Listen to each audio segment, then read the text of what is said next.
نو نبی علیہ الصلوۃ والسلام چې مکی ته داسې وکتل نو په جړا شو وی اے مکی کوستا اوسیدونکو زستانه نه استلې نو ما بچرته ته نه وی پریخي چې کله نبی علیہ الصلوۃ والسلام د مکی والو نا امید شو او اغي ډیر زیات تنگ کو نبی علیہ الصلوۃ والسلام نو نبی علیہ الصلوۃ والسلام د مدینی منورې طرف ته هجرت اراده وکړه نبی علیہ الصلوۃ والسلام په غار سور کې 3 ورځې پاتې شو او په 3 ورځ باندې د غار سور نه روان شو 4 کسانو یو نبی علیہ الصلوۃ والسلام په خپل یو ابوبکر صدیق رضی الله تعالی عنه او دریم سره د ابوبکر صدیق رضی الله تعالی عنه آزاد شوی غلام عامر بن فهیره ور سره او یو ور سره لار خودن کې عبد الله ابن اریقط دله په دغه ټایم کې مسلمان نو کافر وو خودله به خلکو اجرت ورکو اعتمادي سړی وو خلکو ته بیلار خودله نو دا 4 تنه وو او 2 ور سره اوخي وي او د غار سور نه روان شو د مدینی منورې په طرف باندې دا عبد الله ابن اریقط چې دوی نبی علیہ الصلوۃ والسلام او بکر صدیق رضی الله تعالی د دریاب غاړې طرف ته وستل یو ناشنا لار وا د دفاره چې د مکی خلک پر اپسې نشي نو داسې روان دي روایتو کې راځي وای چې کله نبی علیہ الصلوۃ والسلام د مکی مکرمین پنا کېده کنه د مکه مکرمه پاتې کېده نو نبی علیہ السلام داسې راوګرځید او د مکی ته قتل او د سترګو مبارکو نه اوخ کې روانې شوې وی اے مکی ما ته ډېره خوښوي او زما ستانه زړه نه کېږي ما به چېرته ته نه وي پرېښې خو ستا اوسېدونکي زه نه ایستلی خو څه وکړم ستا اوسېدونکي ما په تا کې نه پرېږدي نو ځکه ستا نه روان یم ځکه انسان چې په کم وطن کې پیدا شي که نه په کم ملک کې پیدا شي که نه خو هغه ډېر خړ پړ وي خو انسان ته ډېر خوږ وي او که خپل وطن خوږ نه وي نو دا مسافر به تې په سرو سترګو نه تلو دوی هغې رڼاګانو لځي د بار ملکونو رڼاګانو او ښارونو لځي خو چې د خپل کلي نه جدا کېږي نو په دې خړو خاورو پسې په سرو سترګو جاړي دا ولې دا خپل کلی خپل وطن ډېر زیات خوږ وي ځکه نو نبی علیہ الصلوۃ والسلام چې مکی ته داسې وکتل نو په جړا شو وی اے مکی کوستا اوسیدونکو زستانه نه ایستلی نو ما به چېرته ته نه وي پرېښې او د سترګو مبارکو نه اوښ کې روانې شوې الله تبارک وتعالی په دغه ټایم کې آیاتونه نازل کړو د الله پاکه پیغمبره دې کلي ته به دې واپس بیا راولمه خپه کېږه ما خیر دی کو نن ته په جړا باندې روانې یو ورځ به راشي چې په غلبې باندې به دې کلي ته واپس راځي تعالی به فتح در کومه نو نبی علیہ الصلوۃ والسلام روان دی ابوبکر رضی الله تعالی عنہ ور سره دی نو ابوبکر رضی الله تعالی عنہ د نبی علیہ الصلوۃ والسلام نه په عمر کې لکشرو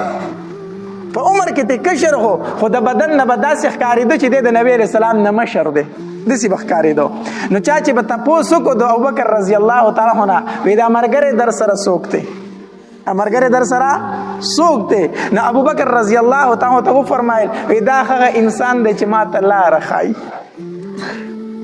دا هغه انسان دی چې ما ته څه ښایي لاره ښایي نو د خلکو به دا مطلب و چې کېدای شي دا ورسره لاره ښودونکی وي ځان سره څوک روان کړی او د ابوبکر رضی الله تعالی مطلب به دا چې دا هغه انسان دی چې ما ته د جنت لاره ښایي ما ته د جنت لاره ښایي نو ابوبکر رضی الله تعالی دروغ نه ویلو دا هغه په ذهن کې او په سوچ کې دا و چې دا هغه انسان دی چې ما ته د جنت لاره ښایي خو بل سړي به تې دا فهم کړه چې دا ورته چېرته د مدینې منورې لاره ښایي روان و دواړه او دغه 2 ملګري ورسره نور هم دي په دې دوران کې دا خبر په مکه مکرمه کې خور شو چې نبی علیہ السلام د مکې نه ووت لاړو ابو جهل اعلان وکړو وی کو چا د دې دواړو سرونه موږ له راوړو د ابوبکر رضی الله تعالی سره موږ له راوړو او یاد موږ له دو نبی علیہ الصلوۃ والسلام سر راوړو نو هغه انسان له بسل او خان ورکول کېږي په یو سر باندې سل او خان کې خودل نو د دواړو د سرونو قیمت یې څو کې خودو 200 او خان وی کو دا دواړه موږ له چا ژوند دی راوستو یا د دوی سرونه موږ له راوړو نو د هر یو تن په سر باندې سل او خان انعام دی نن سبا هم خلک داسې کوي کنه د یو مجرمي یا دشمنی و چا سره وی هلکه کو دا سړی رالی چا ووجې نه دومره انعام به ورکم. نو دا مکې مشرکینو ابو جهل اعلان وکړو وی د نبی علیه السلام د سر قیمت 100 اوښان دي او د ابوبکر د سر قیمت 100 اوښان دي. و 100 اوښان چې دي که نه دا په لوی قیمت لري او په دغه زمانه کې 100 اوښان داسې وو لکه نن زمانه کې 100 موټرې. یو سړي ته ووایي چې په پلان کې دې راله ووجې زه درله 100 موټرې انعام درکوم. دا څومره روپۍ دي؟ نو بس د مکې مکرمې هر یو تن کوشش دا شروع کو چې د نبی علیه الصلاۃ والسلام سر مبارک راوړي. نعوذ بالله. دې کې یو فالوانو د هغه نوم دی سراقه ابن مالک. سراقه ابن مالک دی و چې ما دا خبره واورېده ما چې دا خو اسانه خبره د 100 اوښان نه 200 اوښان دي. زه چې د دواړو سرونه راوړم. په دې دوران کې زه په مجلس کې ناست وم یو تن راغی وی هغه وی چې هلکه د ابوبکر او د نبی علیه السلام په سر باندې سلسل اوښان دي هغه د دریاب په غاړه باندې روان ما ولیدل. په مجلس کې دا خبره وکړه چې هغه د دریاب په غاړه باندې روان مدینې منورې ته تلو. سراقه ابن مالک ما ورته وی چې نه مړه هغه دغه نه دي دا بل څوک دا پلان کې اوس وتل دغه شانتې لاړو. دا خبره مې ځکه وکړه وی ما چې هسې نه چې بل څوک رانه مخکې شي دا انعام بل څوک وانخلي. دغه خبره مې اخوا دېخوا کړه چې نه دا پلان کې اوس وتل دا غي لاړو دا نبی علیه السلام چېرته دی دا هغه نه دی. وی د دې دا خبره مې اخوا دېخوا کړه. وی زر کور ته رالم غړې غونډه کې خپلې وینځې ته مې وي چې دا اس ته دې پورې غونډکۍ د دې خټو ویښته بوزه خو څوک دې ونییني. زین مین مې پټېټ کو وینځې ته مې وي چې دا اس پټ د کور وباسه دغلته یې بوزه. او د کور نه د چنې په طرف رالمه هسې د کور شا طرف ته رالمه او داسې ټیټ ټیټ روان وم د ځان سره مې توره نیزه راغستې چې څوک مې ونییني. وی ځکه ما وی چې په دې انعام رانه بل څوک مخکې نه شي په دې انعام رانه بل څوک مخکې نه شي. وی رالم اس ته وختم او چې اس ته وختم کومه سړي چې کومه لاره یاده کړې وه چې دریاب په غاړه روان دي وی اس مې په منډه کړو په تیزۍ سره حتی در دې پورې چې نبی علیه السلام ابوبکر رضی الله عنه مې لاندې کړو چې لاندې مې کړو. ابوبکر رضی الله تعالی عنه چې وکتل د الله پاک پیغمبر مونږ لاندې کړی شو مونږ لاندې شو. سراقه ابن مالک فالوان را پسې راغی د الله پاک پیغمبره نبی علیه الصلاۃ والسلام فرمایل لا تحزن ان الله معنا. ابوبکر خفه کېږه الله زموږ سره دی که نه الله زموږ سره دی. نبی علیه السلام داسې بره اسمان ته وکتل چې وی کتل سراقه ابن مالک وی اس مې وي د زنګونانو پورې په ځمکه کې ورخښ شو وچه کلکه ځمکه اس مې پکې ورخښ شو زه ترې سردلان دې راپرېوتم چې راپرېوتم ښکته. وی ما نبی علیه الصلاۃ والسلام ته زاري شروع کړه ما ورته وی چې تا راته خیرې وکړې تا چې اسمان ته وکتل که نه زه پوه شم تا راته خیرې وکړي زه تا ته څه نه ومه خو زما د اس رازاد کا الله ته دعا وکړي چې زما د اس څه شي ځکه وچه کلکه ځمکه د اس پکې ورخښ شو الله ته سوال وکړي چې زما د اس رازاد شي زه تا ته څه نه ومه. نبی علیه السلام وایي چې ټیک ده. نبی علیه السلام الله ته دعا وکړه اس رازاد شو. چې اس رازاد شو اس ته وختم که نه بیا ما وایي چې 200 اوښان دي او راغلی یو بلکل مخې ته دي 200 اوښان دي او ته اوس بیا تش لاس ځي. ویره وی لالچ راواغستم بیا مې اراده وکړه چې په نبی علیه السلام په ابوبکر حمله وکړم چې بیا مې په اس ور منډه کړه که نه اس بیا ورخښ شو چې بیا ورخښ شو بیا مې نبی علیه الصلاۃ والسلام ته زاري وکړه اس بیا راکولو شو خو دنیا خوږ شی دی نو دنیا مال خوږ شی دی نو 200 اوښان مې بیا ذهن ته راغله چې 200 اوښان دي او دا خو آسان کار دی هېڅ ورسره نشته تش لاس دي خو زه په توره باندې د دواړو نه سرونه ومه. په درېیمه پیره چې اس ته ور وختم او اس مې په تیزۍ سره ور په منډه کړو که نه او چې نبی علیه الصلاۃ والسلام ته نږدې شوم چې اس مې بیا ورخښ شو او چې اس ورخښ شو زه ترې سردلان دې راپرېوتم. ما چې د الله پاک پیغمبره به درېیمه پیره شرط و بس الله ته دعا وکړه چې زما د اس رازاد کړي زه تا ته هېڅ هم نه وامه. نبی علیه الصلاۃ والسلام راته وفرمایل چې ښه. نبی علیه السلام الله ته سوال وکړو اس مې رازاد شو چې اس مې رازاد شو که نه ورلم د نبی علیه الصلاۃ والسلام خواله ما ورته چې د الله پاک پیغمبره بس دا مې ستا سره واده ده او دا مې ستا سره معاهده ده چې یو بل ته به نور څه نه وایو. د الله پاک پیغمبره دا مې در سره واده ده چې تاسو به ما ته څه نه وایي او زه تاسو ته څه نه وامه. او دا خبره خو په یو ځای سرمنې په ټوکړه باندې ولیکله او ما ورته وی چې زه به ستاسو نور حفاظت کوم. اس ته وختم واپس را روان شوم چې را روان شوم لږ مخکې رالم اوس څه کسان دي په دې لاره باندې روان دي دا هم په نبي علیه السلام پسې روان دي. ما ورته وی چې ځئ دا لاره ما وکتله دا لاره ما ګوره د الله قدرت ته ګوره چې هغه کس چې د نبی علیه السلام په قتل پسې څه ټایم مخکې را روانو او اوس د نبی علیه السلام څوکیدار او محافظ دی مخکې توره راغستې وه چې د نبی علیه السلام نه سر وما او اوس نور خلکو د نبی علیه السلام بچ کوي وی زی دا لاره ما وکتله کافر و خو دروغ ویلی نه خوښول دا یې ونه وي چې زی په دې لاره باندې نشته دی ځکه نبي علیه السلام ابوبکر خو پرې موجود و که نه دروغ یې نه وي داسې ونه وي چې زی په دې لاره نشته ځکه کافر و خو بیا هم د دروغو نه څه کو نفرت کو دروغ ویلی نه خوښول نو څه وي زی دا لاره ما وکتله نو کتلې خو یې وایي رښتیا وي که نه زی دا لاره ما وکتله د هغې په ذهن کې دا و چې دی په دې لاره تلی وایي نه مونتلو نو ځکه تش لاس راغی نو هغې به د هغې لارې نه څه شو واپس شو الله دې زموږ په حال رحم وکړي هغه کافرو د دروغو نه نفرت کوي نن سبا مسلمان دی او د دروغو نه نفرت نه کوي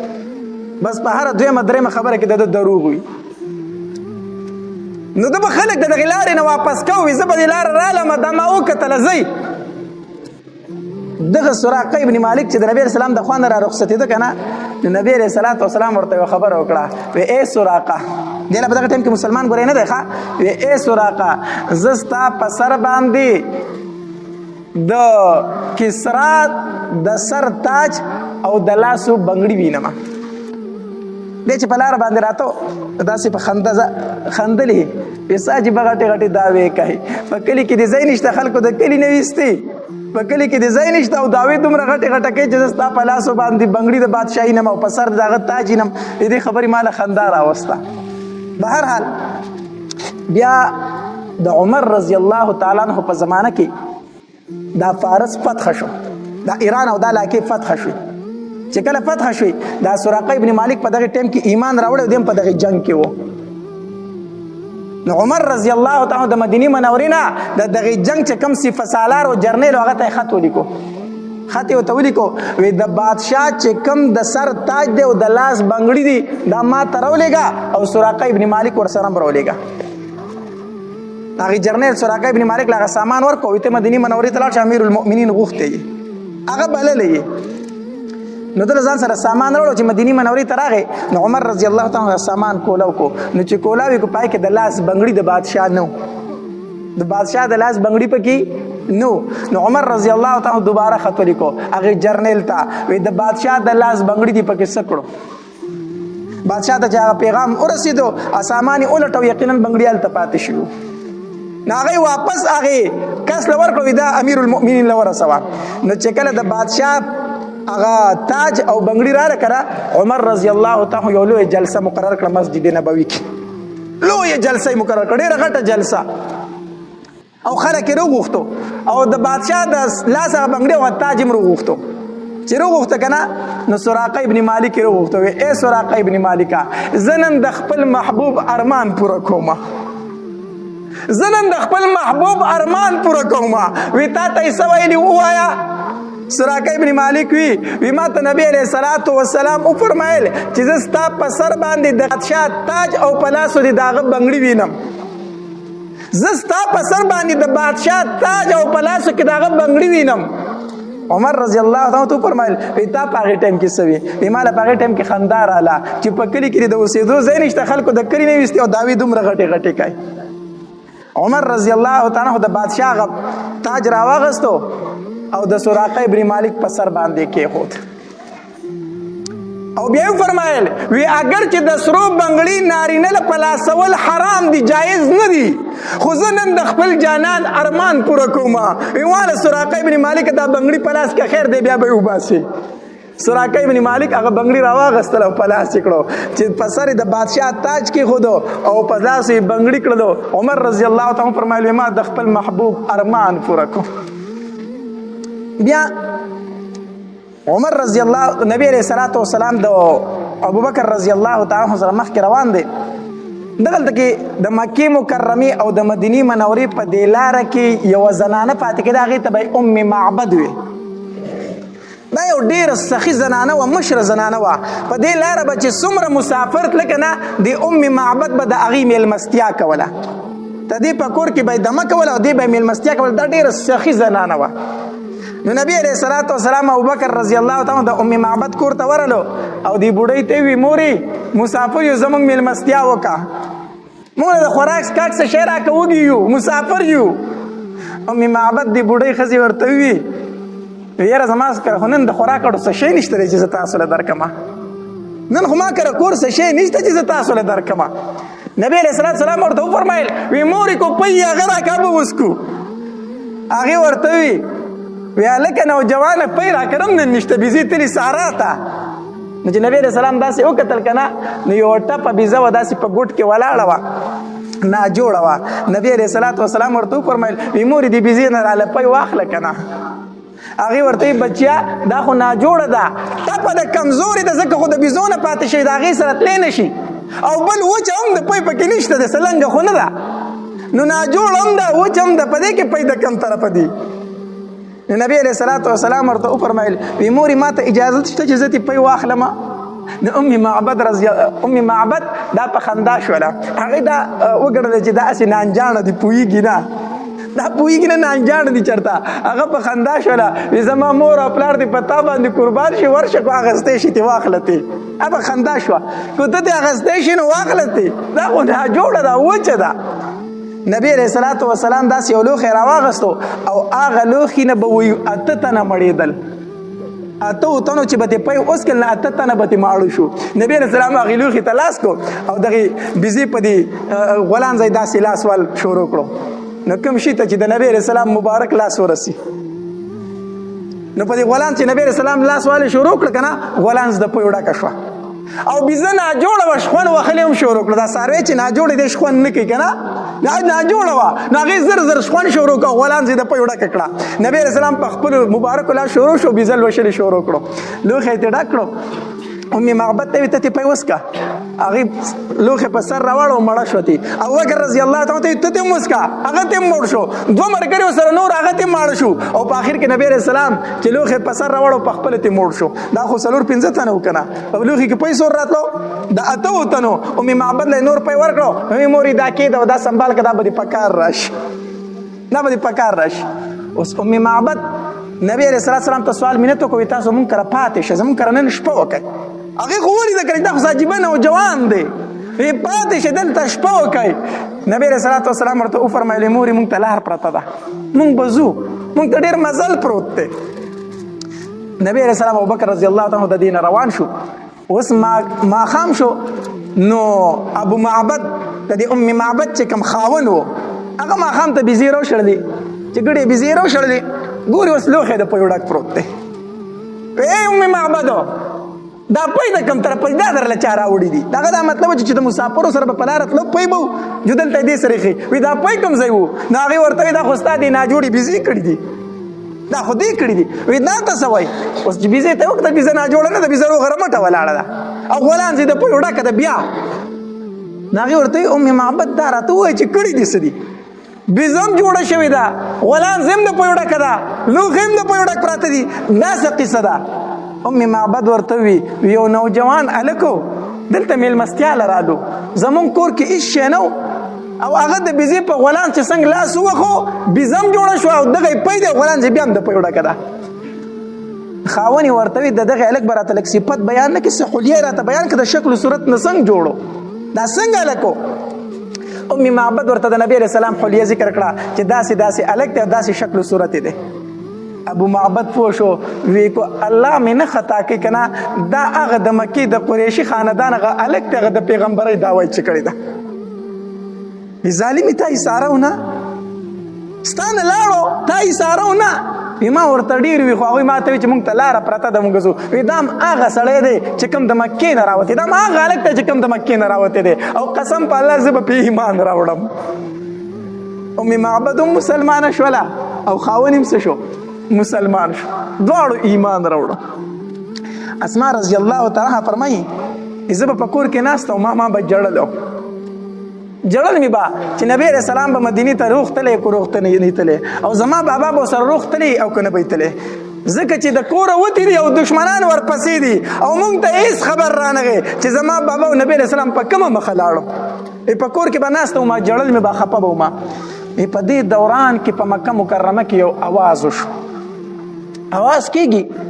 او څوک څوک اینی نه اواز راځي خو اواز کوونکی څوک اینی نه اواز څه دی اواز دا دی وی هغه دوه ملګري د ام معبد کور ته ورسېدل مطلب دا چې مکې والو ستاسو د لاس نه وتي دي تللی دي هغه دوه ملګري د ام معبد خیمو ته ورسېدل د هغې کور ته ورسېدل او چې کوم ورسره ملګری دی هغه هم کامیاب شو ام معبد هم کامیابه شوه الله چې کوم ورسره ملګری دی هغه هم څه شو کامیاب شو ابوبکر رضی الله تعالی عنه یو ځل عمر رضی الله تعالی عنه ابوبکر رضی الله تعالی عنه ته فرمایل وی ابوبکر راځه نن یو خبره کوم ابوبکر رضی الله تعالی عنه ته څه خبره کوم وی زه تعالی د خپل ژوند ټول نیک اعمال در کوم ته به ماله یوه نیکي راکوي ته به ماله یوه نیکي راکوي او زه د خپل ژوند ټول نیک اعمال در کوم وی تا ته پته ده چې ما څومره جهادونه کړي دي ابوبکر رضی الله تعالی عنه وفرمایل وی عمره وایه راته ستا د روغ ژوند نیک اعمال هغه ما ته پته ده چې تا د دین اسلام دپاره څومره کړاوونه کړي تا څومره جهادونه کړي زما نه به یوه نیکي اخلي او ما له د ټول ژوند نیک اعمال راکوي وایه راته عمره څه خبره ده عمر رضی الله تعالی عنه وفرمایل وی ابوبکره تا چې د نبی علیه الصلاة والسلام سره کوم هجرت کړی دی که نه هغه د هجرت ثواب ماله راکه او زما ټول نیک اعمال ته واله ابوبکر رضی الله تعالی عنه وفرمایل عمر دا سودا نشي کېدی عمر دا سودا نشي کېدی دا خو د الله په ما باندې یو فضل دی یو احسان دی چې ما ته را نصیب کړی دی دا نشم کولی دغه ثواب تعالی نشم درکولی نو په مدینه منوره کې په مکه مکرمه کې آواز کېدو وی کم چې ورسره ملګری دی هغه هم کامیاب شو او د ام معبد د خیمو نه واختېدل ورسېدل نبی علیہ السلام روان دی ما سره دا غړی ولاړه د پکې ټیم څه دی یو نیمه کې 2 منټه کم دی ها نو نبی علیہ السلام د هغې سره ملګری روانو هلته کې په مدینه منوره کې انصار خبرو چې نبی علیہ السلام خو د مدینې منورې د هجرت دپاره راوتی دی خو ورځې ډېرې تېرې شوې راونه رسېدل هغې ته څه پته وه چې نبي علیه السلام په غار ثور کې 3 ورځې تېرې کړي دي دې نه خو نه خبر که نه چې 3 ورځې خو نبي علیه السلام په مکه کې حصار شوی په غار کې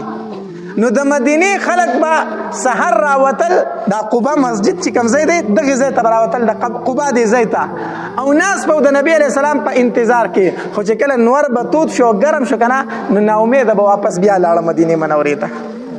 هر سحر به راتلو دغلته به انتظار کو او چې کله به نور ګرم شو نو واپس به بیا تلو مدینې منورې ته تر دې چې نبی علیه السلام راورسېد چې راورسېدو د انصار ډېر زیات خوشحاله شو او نبی علیه السلام وفرمایل وی اول کار دلته دا کو چې دلته جومات جوړو دلته څه جوړو جومات جوړو او نبی علیه السلام په خپله پاسېدو یوه تیږه یوه ګټه یې راواغسته او داسې یې کېښوده وی دا د جومات بنیاد شو دا لومبۍ ګټه شوه دویمه ګټه ابوبکر رضی الله تعالی راواغسته کېښوده او درېیمه عمر رضی الله تعالی کېښوده او صحابه کرام شروع شو ګټې راوړه او جومات شروع شو روایتو کې راځي وایي نبي علیه السلام به ګټه راواغسته نو دا ګټه چې درنۍ نو سړی د خېټې سره ونیسي که نه داسې روچته کې د خېټې ته اړمه کړي د نبي علیه السلام به ګټې راغستې د خپلې خېټې مبارکې ته به اړمې کړې را روان به صحابه کرام ورته فرمایل وایي د الله پاکه پیغمبر ته کېنه ته که ته مه راوړه تیږې مونږ یې جوړو که نه مونږ دا تیږې راوړو نبي علیه السلام ورته وفرمایل وی نه زه غواړم چې په دې جومات کې زما هم حصه وشي زه پکې هم شریک شمه الله نن سبا چې مونږ د جومات د کار ووایو که نه دا کار کول غواړي نو هر سړی کوشش کوي چې ځان پټ کړي مسلمانانو تاسو د جومات د ثواب نه څه خبر یې حدیث مبارک کې راځي نبی علیہ السلام فرمایي چا چې د الله جومات جوړ کو د ځان له په جنت کې کور جوړ کو نو موږ د دیرې په خدمت باندې بد نه ښکارو چې په خپله جارو راولو خپله دیره صفا کو که نه کو ځان راته بد ښکاري نه د خپل دیرې په خدمت باندې راته ځان بد نه ښکاري خو د جومات په صفایۍ باندې موږ ته ځان بد ښکاري دا ډېره د افسوس خبره ده زموږ د دې جومات صفایي به نیاز باچا کوله الله تبارک وتعالی دې ورله لوی عمر ورکړي او دا خاندان ټول الله تبارک وتعالی دې ورله دراز عمرونه ورکړي او الله دې دا ثواب قبول کړي دا خاندان چې کم ځای کې دوی د مسجد خدمت کوي دا د الله تبارک وتعالی پیرزو ده چې په چا وکړي ګوره دا د زور شی نه دی دا د الله یو سود دی چې په چا باندې وکړي نو هغه به د دې مسجد صفایي کوله او حتی در دې پورې په خپله ملیشا ته لاړه بچي به یې در وسه پورې راتله صفایي به یې کوله خو هغه ماشومان دي که نه دا خپل بچو ته ویلي چې د جومات صفایي کوئ خو زه یو خبره کوم چې هغه تللی دی بل چا جارو راغستی د مسجد یې صفا کړی دی لږ سوچ پکار دی لږ فکر پکار دی د نبی علیه الصلاة والسلام په زمانه کې یو بوډۍ و هغې به د مسجد صفایي کوله بیا وفات شوه چې وفات شوه صحابه کرامو هغه دفن کړه د شپې ویزه نبی علیه السلام به څه د شپې راپاسو تکلیف ول ورکو سهار له نبی علیه السلام هغه بوډۍ ونه لیدله نبی علیه السلام تپوس وکړو هغه زنانه مې ونه لیدله کومې چې به د مسجد صفایي کوله د الله پاکه پیغمبر هغه وفات شوې ده او مونږ جنازه کړې مونږ دفن کړې ده نبی علیه السلام ډېر سخت ناراضه شو صحابه کرامو نه ډېر سخت خفه شو وی تاسو ما ته د هغې د جنازې ولې نه وي چې ما په هغې باندې جنازه کړې وې دا ولې یو غریبه بوډۍ وه هېڅ څوک یې نه خو د مسجد صفایي به یې کوله نبي علیه السلام ما زه خو به خبر کړی وم چې ما پې جنازه کړې وې د مسجد صفایي دومره لوی ثواب لري نو د دې مسجد دا صفایي کوئ دا د بد ښکاره کېدو څیز نه دی د مسجد کار درته چې کله ووامه نو د ثواب په نیت باندې کوئ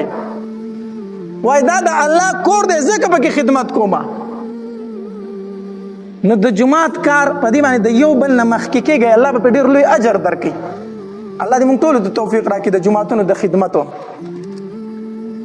نو غرض مې دا کو چې نبی علیه الصلاة والسلام به په خپله ګټه راغسته او په بنیاد کې به کېښودله صحابه کرامو ته وفرمایل وی د الله پاکه پیغمبره ته مه کوه مونږ جوړو که نه نبی علیه الصلاة والسلام وفرمایل نه زه غواړم چې په دې مسجد کې خپله حصه وکړمه نن چې هم سړی عمرې ته لاړ شي که نه نو د مسجد قبا له ضرور ورځي او هلته چې لاړ شي 2 رکعته نفل پکې کول دا سنت طریقه ده چې لاړ شي 2 رکعته نفل پکې وکړي او نبی علیه الصلاة والسلام فرمایي وایي په مسجد قبا کې چې چا 2 رکعته نفل وکړو دومره ثواب یې وشو لکه څومره ثواب چې د یوې عمرې وي دومره ثواب پې میلاویږي نو هغه مسجد په هغې ځای باندې اوس هم موجود دی مسجد قبا نو به هر حال نبي علیه السلام مدینې منورې ته ورسېدو او هلته یې د مسجد قبا بنیاد کېښودو دا د نبي علیه السلام د هجرت مختصر واقعه وه انشاءالله مخکې به وایو الله تبارک وتعالی دې عمل کولو توفیق راکړي واخر دعوانا ان الحمد لله رب العالمین